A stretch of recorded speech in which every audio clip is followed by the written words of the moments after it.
Hi, my name is Mike Carpenter, frequently and sometimes affectionately known as Mike the Money Man. I'm a mortgage broker in the state of Washington, and my license number is 111356. I am frequently asked by my clients about the difference between buying condominiums versus single-family residences, at least from the standpoint of financing. We're going to talk in this segment about what those items are. We're going to talk about what a condominium is and what a condominium is not. And we're going to talk about some of the common things that you need to be aware of when buying a condo that appear on the resale certificate. So, first of all, before we get started, I wanted to let you know I'm not a real estate agent. I'm not a licensed real estate agent. And if you have any questions about how this material relates to you, then you should contact your real estate agent. But here goes. So earlier we had spoken about something called a single-family residence, and that is what you would refer to as a classic home. And then we had talked a little bit about condos, and we had talked about how we'd spoken about condos in the context of the closing costs, but I wanted to sort of elaborate what a condo is. So a condo effectively has homeowners association dues, but they also have a home owners association. Or a board of directors.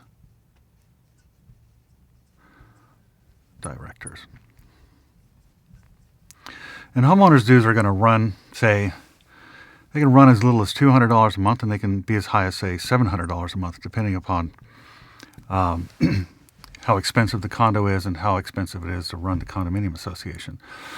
But there are things that exist that are either single-family residences or condos, and sometimes they exist somewhere in the netherworld between the two. There's something called a planned unit development, and usually a planned unit development is some kind of housing tract where there's units or houses, this being a road, it clustered around something, and they have what they call PUD dues, and these are usually relatively small. Say, they can be as little as $100 a year to maintain, say, a playground or something of this nature, or they could be $50 a month or something of that nature. And these are not condos. And strangely enough, there's some things called zero lot line townhomes, where this is looking down, where they have a shared roof or something of that nature. These are sometimes, and these are pretty popular in Seattle, where they're trying to increase the density. And you'll see this is a road, and you'll see many of these things clustered around a common driveway, where they're, and this being a road, where they have a common wall or a shared wall. But those they may be a condo, or they may be single-family residences or considered townhomes. But something of a defining factor or defining elements of a condo are they have homeowners dues. They usually are $200 to $700 a month. They have an organized homeowners association, and they have a board of directors, and they fall under what they call the Washington Revised Code of Washington, 64.34.020. This is the definition of the Washington State Legislature as exactly what a condo is. And if you want that, let me know. I can send it to you, and you can read all about the various definitions of condos and what makes up a condo. But a single-family residence is a different element than a condo. Strangely enough, there's something called a detached condo. And a detached condo, for the purposes, and this would be something where, say there's a plot of land, and each of these condos are look like a single-family residence, but they have HOA dues. For the purposes of pricing or rates, detached condos typically carry the same rates as single-family residents for reasons that are something of a mystery to me. But what does this all mean?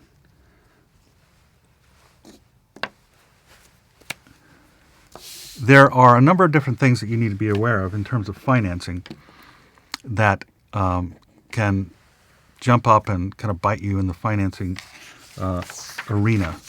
And I had mentioned previously that there are some additional costs associated with buying a condo that you need to be aware of. And these are the condo questionnaire fee, the move in and move out fee, or the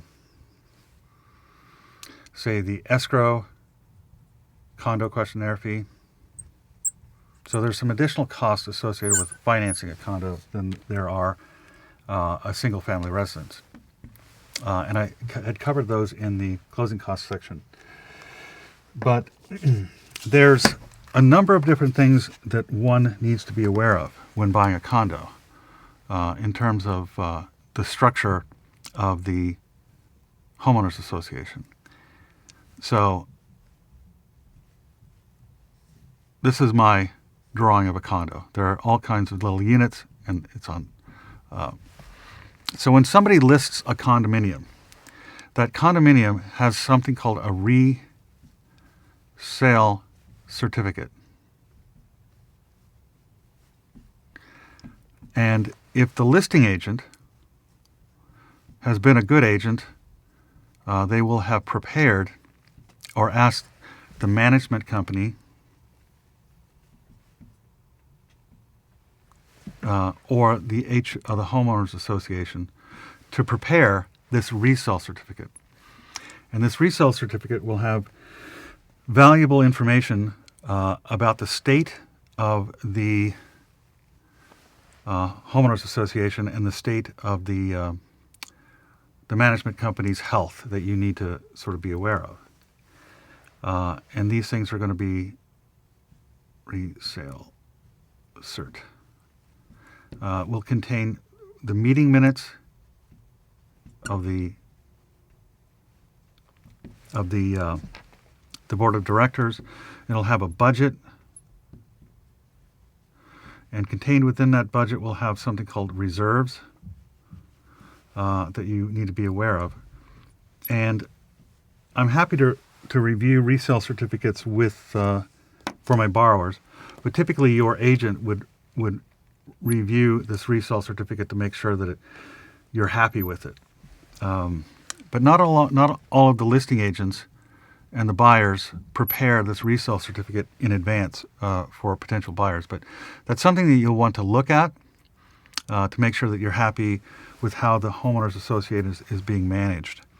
But there are sort of 8 things that you need to be aware of when it comes to, at least from the financing standpoint, that you need to be aware of.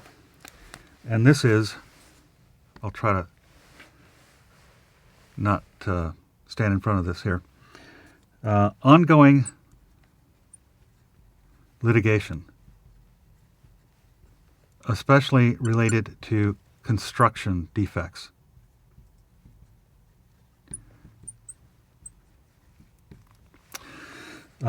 Large unpaid assessments, especially related to construction concerns. Complexes where one entity owns more than 10% of the total units. So if one person has controlling interest in all of the units, that can be a problem. A large or high percentage of unit owners that are delinquent more than 60 days on their dues.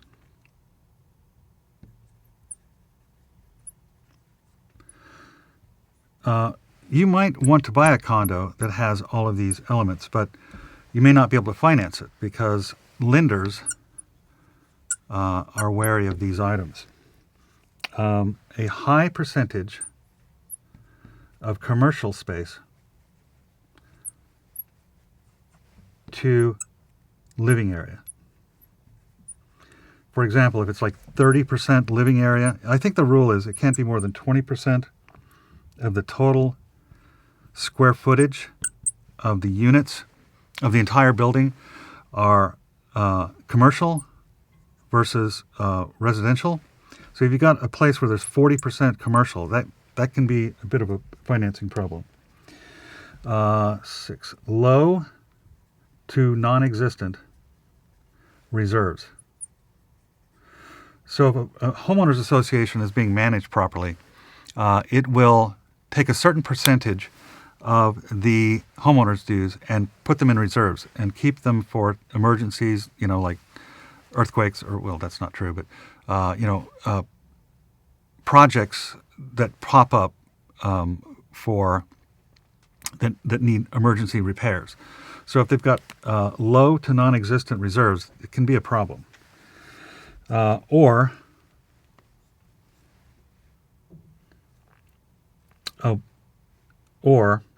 low number of units.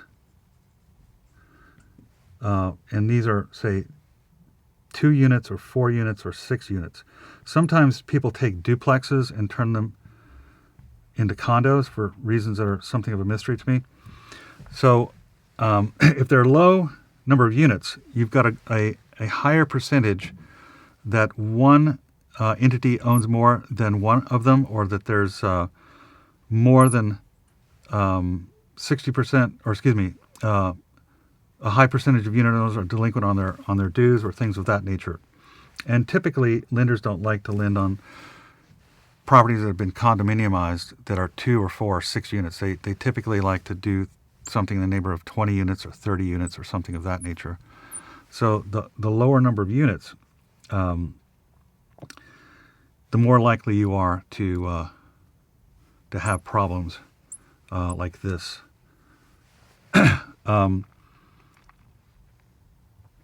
And it's interesting to note that they like to see, or lenders typically like to see, 10% of the operating budget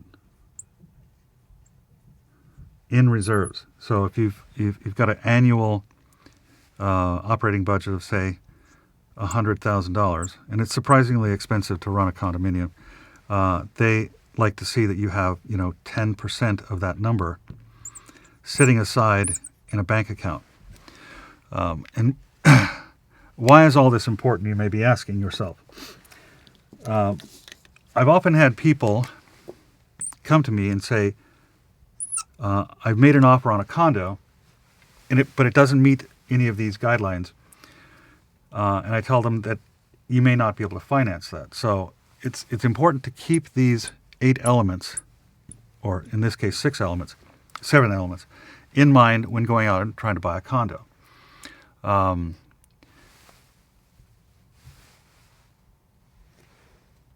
Let me quickly explain the difference between a full review,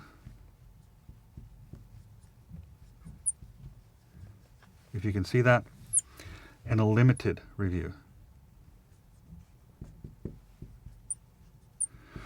And if you want this list, email me, and I'm happy to send it to you. So you can keep it in mind when you're going out and looking at trying to buy a condo.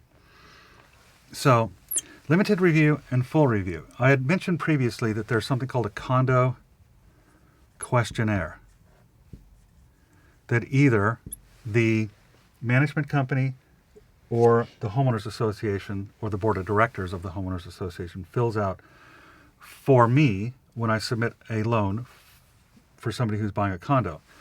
And we had mentioned that there's closing costs, additional closing costs for buying a condominium, in which there's a condo questionnaire fee, and that may range between $75 to say $250.